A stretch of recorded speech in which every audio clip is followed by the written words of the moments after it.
how do you feel right now? I'm so tired. Tired too. I can respect that. Yeah. I'm tired as well. I had to get empty for this, so I spent the whole night emptying myself. So I didn't really get much sleep.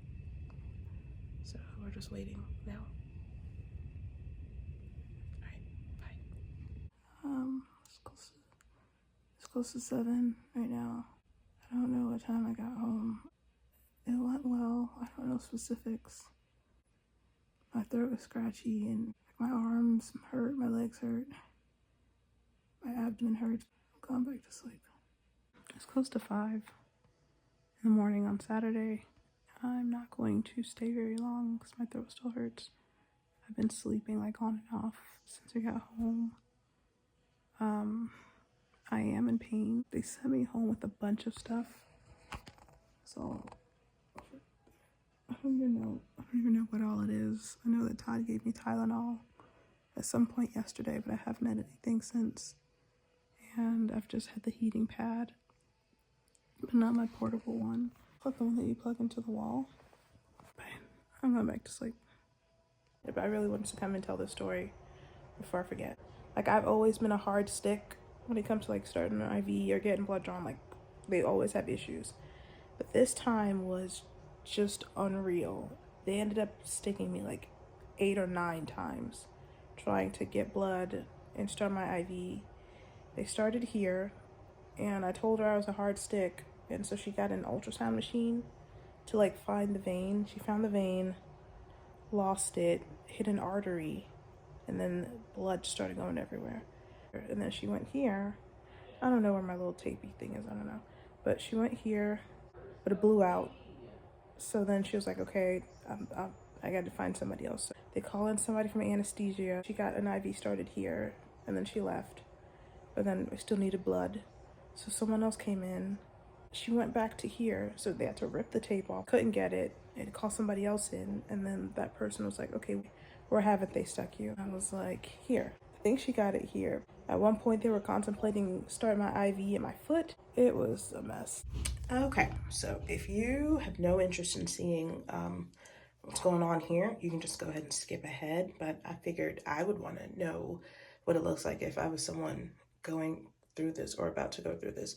If you're wondering what's going on with the walls, so when we bought this house, the whole thing was covered in wallpaper. And so this is just me like, I'm tired of looking at all this wallpaper. And I just started tearing it down, and then I just moved on. But I do need to go back to getting rid of the wallpaper. But anyways, so whenever they do the surgery, Bucky, whenever they do this surgery, they go in through your belly button and then other points. Can I get in closer? Yes, I can. So they went in through my belly button. My belly button has just been shiny since the surgery. Like, it was shinier when I first got out. So they went in here, here, and here. They blow you up so they can see everything and like manipulate their tools. And then as far as the stitches, what's on the inside will dissolve, and then what's on the outside will just sort of fall off. And for someone that is a stomach sleeper, it's been hard. Like, I sleep like a starfish on my stomach, and I can't do that now.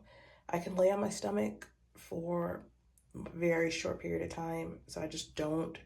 And if I sleep on my side, I got to use like a pillow as a prop to like get the pressure off. But yeah, that's what's going on here. Just thought if anybody was interested, they could see what I look like. Okay, so there is nothing cute about anything that I've gone through, so I'm not going to try to dress it up, make it pretty, or any of that. Like, what I'm struggling with right now is like all the air that they've pumped into me. I can't get it out.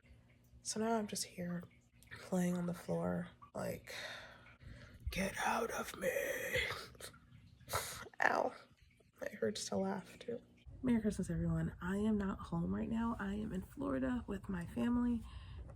The drive wasn't as bad as I thought it was going to be, like traveling post-surgery, but I don't know that I would have done.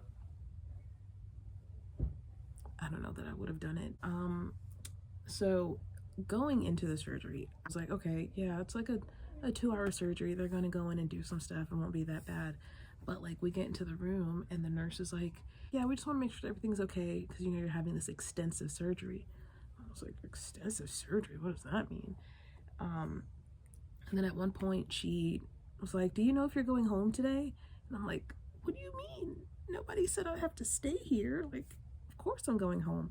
But then like other people kept coming into the room. They're like, do you know if you're going home today? And then eventually I got to the point where I was like, well, I don't know if I'm going home today because people keep asking me. But the nurse that took me back initially, she was like, yeah, I'm gonna be here back like around 6 o'clock and I wouldn't be surprised if I saw you again. I was like, oh my gosh. And then that sort of had me like freaking out all over again.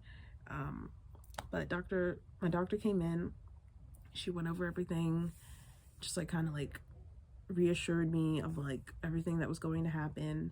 She also cleared up the whole 2 hours thing. And she's like, oh no, that was just a placeholder like in the beginning. But like when they added all the other stuff that they were gonna do, she was like, no, I've got you blocked out for like 4 hours. It didn't take 4 hours. I think it was like maybe a little over 3 hours that I was in surgery for.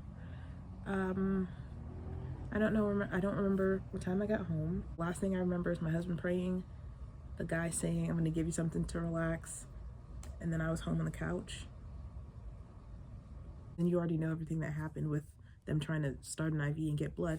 I don't know why, but like right here where they hit the artery, it just hurts sometimes. I'm like, I don't know what that means. I don't think it's good. Going into the surgery, the plan was remove the right fallopian tube, the endometriomas, the fibroid on my uterus, the appendix, test the left fallopian tube to see if it needed to be removed, and colorectal would be on deck just in case there's anything going on in my bowels. So colorectal was there, but they didn't have to do anything because they said it was fine in there. They removed the right fallopian tube. The left one, she did the dye test and it spilled, like the dye spilled out, so she left it alone, thank God. She removed the fibroid from my uterus. There were the 2 endometriomas on both of my ovaries. She removed one, and then the other one, she couldn't remove it. Basically, she just didn't like how things were happening, so she just drained it instead of removing it, which is fine, I trust her. Because her thing the whole time was like, yeah, we are doing this for like pain management. We also know that fertility is a priority for you. And so I am just here healing. Don't really realize how much you use those muscles until you're in a position where it hurts to use them. Like it hurts to laugh, it hurts to get up out of a chair, it hurts to cough, it hurts to sneeze. You take those things for granted. But every day has gotten a little bit easier. Just making sure that I'm like mindful about walking around. Making sure that I'm mindful about walking around has really helped, in addition to like making sure that I'm using the heating pad and like drinking warm things. Trying to take it easy because I'm like, I don't want to miss out on anything. I want to be where everybody else is. But it's like, no, Crystal, just lay down and chill out. I just gotta keep reminding myself of that and stop trying to do too much. Alrighty,